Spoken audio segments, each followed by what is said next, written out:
starting out is a really daunting thing, and a lot of people are terrified when they're faced with just a blank page and they don't know how to start. How was the process of sitting down and actually writing and directing this thing and actually getting it done? Was it a tough process, or was it kind of smooth sailing? Originally, the film was a play. In terms of transferring it from a play to a film, we had the words there, the dialogue was there, so I can't lie and go, oh my god, it was a blank page, because it really wasn't. Right. When you put a play on stage, it's just dialogue and you kind of imagine the world, whereas when it's on screen now, you have to create that world. So I think the hardest task was to put the original words back into the world that it came from. Right. And so it took quite a few drafts for me to get there, and then that's when I met Destiny, and Destiny came on board I think a year after the development process. But by the time it came to me at script stage, it was slightly different from the play, but then we spent 2 years kind of molding it, and then by the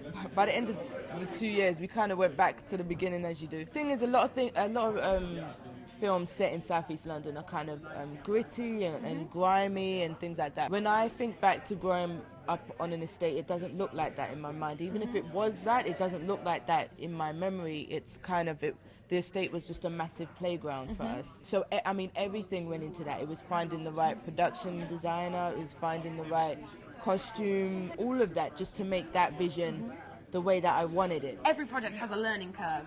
What have you learned during making Gone Too Far for both of you that you are going to take on to the next project and either make sure you do or make sure that you don't do? I learned to follow my instincts. My instincts are there for a reason. In the beginning stages of the whole development, I went against my instinct. The product, I think for both of us, was like, it wasn't what we wanted to do. Go for it, really. Like, you just have to take that risk and kind of go, okay, well, the first thing I need to do is put this down on paper, because there's no point in me going, I'm thinking of writing a film, I'm thinking of doing this. Like, the same for you, you know, I'm thinking about directing. You've just got to do it, and like, it's not going to get made if you didn't do it. You know, this film industry is hard. Like, it may come across that it's easy because we're saying it takes 3 years for us to make our film, and that, you know, we've made a film now.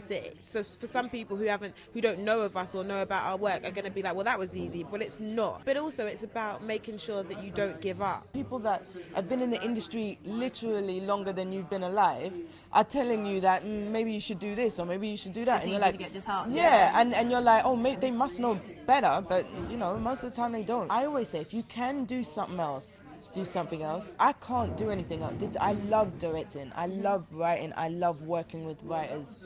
That's what I love to do, and that's what I think I can do. If you're a person that's in two minds and you're like, shit, you know, I really like working in a bank and I really like doing a bit of writing.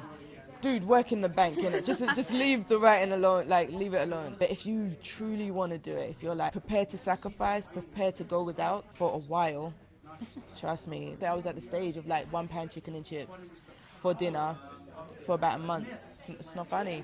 And some people might think that's awesome, but it's really not. It's, you know, you get sick and stuff. Finally, I'm quite closely linked to the world of YouTube. As you know, this video is going to be going on YouTube in the end. What advice would you give to people who are already making high quality content but want to be taken more seriously or break into the industry? First off, YouTube is doing amazing things for people. It's changed now. YouTube is not something to be laughed at anymore. Like, it's a good way to be in control of your own content, make the things that you want to make without people telling you that they know your world better than you do. But if you did want to get into this side, I would say try to get as many runner jobs as you possibly can. If you want to be a director, be a runner on set. If you want to be a producer, be a runner in a production office. If you want, you know what I mean, figure it out that way. And then from there, connect with people, take people's cards, take people's emails, email them, badger them, because people do forget. That's what I tell people. Always send me 2 or 3 emails because I will forget one, because you get like 100 a day. So don't feel bad about that. Like, have balls, you know. And if you're an actor, please train. There is natural talent that you do get to see. But then actually, I've just opened up a can of worms, because there is overtrained. You know, you get those people that are overtrained. You would know, like all those. I'm sure you meet them all the time. I've never been classically trained, but I had a lot of experience, which I think that's training, though. Is a nice, It is training. Yeah. I don't necessarily mean just drama school. Of course, I mean just knowing the industry and knowing what you're doing and There being you go. prepared when you get in. Do it. With YouTube, just keep doing what you're doing, because the thing about it is actually people in the industry now are looking to looking at YouTube. They're watching, because you know the audience is willingly going to YouTube to go and see. They're not gonna click on and watch something that they don't like. With YouTube, you know, you got the comment brackets and people will say how they feel. You will connect to an audience a lot faster, and you'll know if you're doing something wrong, and you'll also know if you're doing something right, you know, because people will turn off or they'll switch on, they'll come back for more. Well, thank you so much, both of you, for chatting to you. me. This has been amazing. Thank Thank you so you. much. Thank you very much. I went to see Grand Piano with Elijah Wood and John Cusack, and if you know that gut-wrenching, nervous horror that comes with performing, and you want to see that heightened by a million, you need to see this film.